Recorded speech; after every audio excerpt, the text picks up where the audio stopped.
Hindi naman marunong mag-aral yan. Oy, bakit kung pinanak ba ako marunong ko mag-aral ko? Ayun po siya. Hoy, Mark! Hoy, Mark, ano bang nangyayari dito? Alam ko yung binabalak mo sa kapatid mo. Kung gusto mo talaga siya magsaka, di tutulungan ko na lang kapatid mo. Sige, subukan mo siyang tulungan mag-araro. O ano? Di matulungin ka.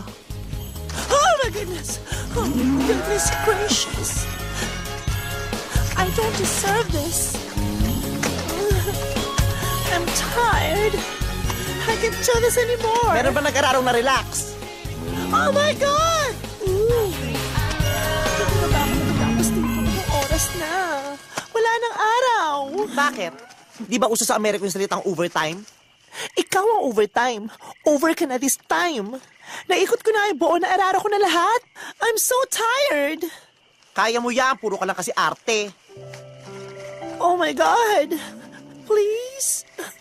I wanna quit. Ako nga araw-araw kong ginagawa dati yan. I'm really tired. Kuya Mark,